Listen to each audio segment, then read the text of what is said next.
在未来的世界里，科技高度发达，人类已经完全掌握了基因技术，所有人一出生就被划为了369等，基因好的备受宠爱，基因差的备受欺辱。父母可以通过基因技术生产出想要的孩子，这其中包括性别、相貌、肤色，甚至是智商。不过我们的男主文森特就不是那么幸运了，他是父母无意间的产物，是自然生产而来，因此像文森特这样的人又被称之为瑕疵人。毫无疑问，文森特一出生就相当于被判处了死刑。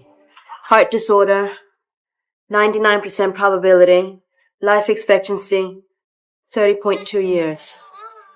就连幼儿园也没有一个愿意收他，这样的人生真是令人绝望的窒息。文森特的父母也觉得大号算是废了，于是父母二人又创建了个小号。不久之后，文森特的弟弟安东出生了。安东是父母通过基因改造诞生的，拥有着完美基因。不得不说，基因的力量真是不可思议。弟弟从小聪明伶俐，长相乖巧，深得父母的喜爱。在身体发育上，弟弟也是后来者居上，在身高上压文森特半头。文森特曾和弟弟比赛游泳，这是一场属于勇敢者的较量，两人一同开始向前游泳，谁先因为体力不支或者胆怯返回，那么谁就输了。尽管每次文森特都竭尽全力，但遗憾的是每次都输给了弟弟。难道优良基因真的是不可战胜的吗？文森特不相信命，既然一次不行，那就2次，2次不行，那就3次，直到成功为止。他的字典里好像就没有放弃。你还记得儿时的梦想吗？是不是早已忘记？但文森特不一样，为了实现梦想，他甘愿献出一切。文森特从小就对天文学感兴趣，他做梦都想成为宇航员，飞入太空。可是父母却都不相信，他们认为以文森特的基因最多只能上太空扫厕所。但梦想的可贵之处不就是挑战不可能吗？之后的日子里，文森特也一直高要求自己，锻炼学习，学习锻炼，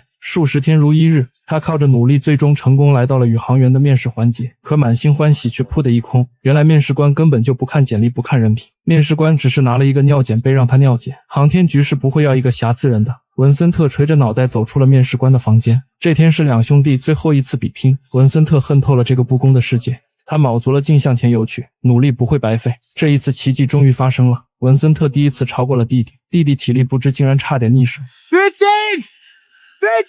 救下弟弟之后，他长叹一口气，他知道自己的努力见效了。重拾信心之后，文森特回到家中，他默默地撕掉了家庭照中的自己，随后便毅然决然地踏出家门。这次他将不留后路地全力逐梦。文森特当上了宇航局中的清洁工，这只是他计划中的一步。他开始疯狂地学习，疯狂地锻炼。他早已将航天相关的书籍牢记在心，可这又有什么用？一个瑕疵人身份就足以毁掉一切。文森特真的是所有方法都试了，但是却连一个面试的机会都没有。不甘心的文森特决定放手一搏，他联系到了一个伪造身份的中介，中介给他找的人叫杰罗姆。杰罗姆有着上等优良的基因，他曾是游泳运动员，本应该在赛场上大放异彩，但一次车祸彻底让他成为了废人。杰罗姆表示可以将自己身份借给文森特，为他提供血液、尿液、头发等一系列验明身份的东西，而文森特则需要赚钱给杰罗姆花。接着他就进行了一系列外形上的改造，修整发型、牙齿矫正、戴隐形眼镜，总之怎么像杰罗姆就怎么改造。可现在还有一个问题，优良基因的杰罗姆足足比文森特高了10公分，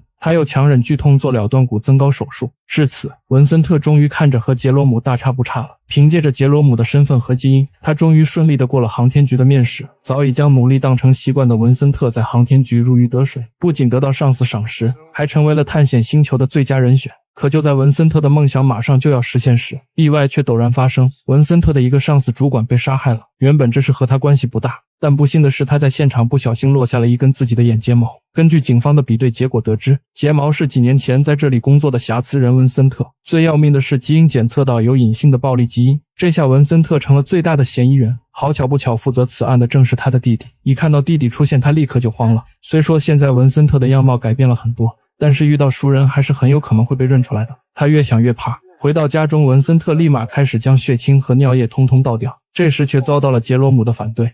When they look at you, they don't see you anymore, they only see me.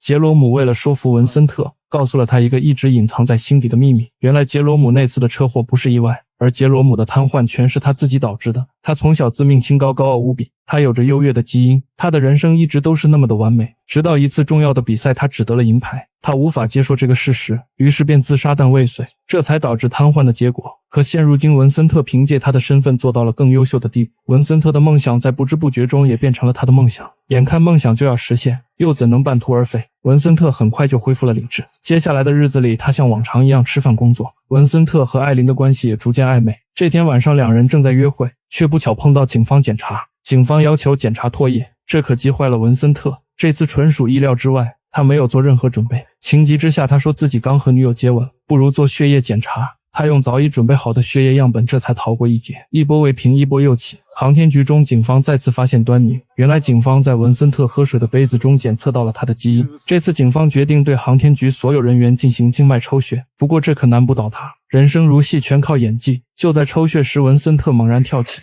Damn! Jerome, I'm sorry. Bro, what, you out of practice some more? Here, let me look at that. Yeah, it's alright, it's alright. Luckily, it looks as though we have enough. 不得不说，文森特这演技真是一流。这次轮到警方郁闷了，明明再次做了全面的检查，但结果还是一无所获。明明每个环节都严格把关，究竟是哪里不对？警方不信邪，想要再来一次检查，但这次却被局长拒绝了。因为现在离发射仅剩2天，而飞船的发射窗口去70年才有一次，因此局长说什么也不会同意。文森特紧绷的心终于放松下来。这边文森特和艾琳的约会正如火如荼地进行着，谁知却遭到警方突击检查。此时的文森特是毫无准备，无奈之下他只好铤而走险。他逃到后门，对着警察就是一顿暴揍。可警方何其聪明，提取了被打警方嘴中的唾液，一经比对发现正是文森特。此刻就算艾琳再傻也明白了些什么，而安东也觉得所有的事情不可能都是巧合。于是第二天安东就找到了艾琳，他要求一同前往杰罗姆家看个究竟。文森特连忙打电话给杰罗姆，成败在此一举。自从杰罗姆瘫痪后就一蹶不振，更是从来没有上过楼。可如今为了文森特，也是为了曾经自己的梦想，杰罗姆眼神决然，纵身向前一扑，他忍受着剧痛，靠着双臂一点一点地向上爬去。这螺旋状的楼梯或许就是导演在暗示基因不可战胜吧。终于在最后一刻，杰罗姆平复心态，整理着装，以最正常的状态坐到了安东面前。安东决定当场抽血，杰罗姆直接伸出手臂，检测结果毫无问题。等安东不甘地走后，一直躲在楼下的文森特才走了上来，并终于向女友坦白了他真正的身份。 Whatever you want to call it, but I am not a murderer. You're a godchild? Aren't you, Irene?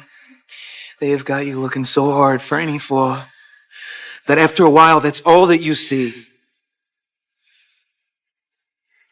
For whatever it's worth, I'm here to tell you that it is possible.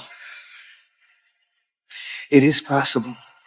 艾琳听后还是没办法接受，因为她爱上的一直都是那个完美的男人。而此时安东那边也接通了警局打来的电话，原来凶手已经落网，凶手不是文森特而是局长。原来局长毕生的愿望就是这次成功发射，而那个主管却百般阻挠，机会一旦错过就要再等70年，可局长还能活多久呢？于是局长这才将主管杀害。至此真相大白，文森特的嫌疑也已经被彻底洗脱。时隔多年，兄弟俩这才重新见面。 Do you have any idea what it took to get in here? Is that the only way you can succeed is to see me fail? Telling you. God, even you are gonna tell me what I can and can't do now? 安东对哥哥很不服气，凭什么一个瑕疵人能够战胜他？安东也一直对当年的游泳比赛耿耿于怀，他要求两人再进行一场较量。文森特又岂会不答应呢？夜晚海浪波涛汹涌，可兄弟二人却毫不犹豫地跳入海中，两人都拼尽全力地向前游去。但文森特早已不是曾经的自己，他能赢一次就能赢2次，毫无悬念。这次依旧是他坚持到了最后。 You wanna know how I did it? This is how I did it, Anton. I never saved anything for the swim back. 正是因为文森特破釜沉舟才能勇往直前，他第2次救下了弟弟。这天是文森特作为宇航员升空的日子，杰罗姆早已为文森特准备了大量血液，这些足够他用一辈子了。杰罗姆还告诉他自己要去远行了，并且他很感谢文森特。 I only lent you my body. You lent me your dream. 文森特来到发射处准备登机，可就在这时，航天局竟然又安排了尿检。他毫无准备，但却没有慌张，他坦然地看着属于自己的头像。奇迹发生了，医生将他的检测结果修改，为了合格。 For future reference, right-handed men don't hold it with their left. 原来医生一直都知道他的真实身份，但他却一直包庇。医生的孩子有一个梦想，那就是成为一个宇航员。许多瑕疵人都有梦想，但是他们都不知道能不能实现。而现在文森特这样的瑕疵人站了出来，他告诉大家，梦想不仅仅是一个梦，它是能够实现的。医生不仅是告诫自己的孩子，也是告诫我们，当你足够努力，全世界都会为你让步。文森特终于踏上了最后的发射台，与此同时，杰罗姆却来到了焚烧炉。杰罗姆骗了文森特，他不是要去远行，而是已经下定决心放弃生命。杰罗姆知道，只有自己完完全全的消失，文森特才能真正的以他的身份活下去。杰罗姆带上了自己的银牌，熊熊巨火在火箭底部燃起，火箭完美升空，而焚烧炉中的杰罗姆也被火光吞噬，身前的银牌在烈火之中闪耀着淡淡金光。属于文森特的故事也到此结束。在浩渺星空下，每一个灵魂都闪烁着不灭的光芒，每个被贴上瑕疵标签的生命都孕育着颠覆命运的力量。文森特用不屈的拼搏向我们证明，尽管天生劣势让他饱尝苦涩，但每一次跌倒与超越都让希望之光更加明亮。文森特用他不屈的努力和对梦想的执着告诉我们，失败并非终点，而是催生重生的契机。每一次跌倒都孕育着向上攀登的力量，正如那微弱却坚定的星光。每一个不被定义的生命终会在努力中绽放独属于自己的光芒。看电影找驰名，持续更新紧张有趣的好电影。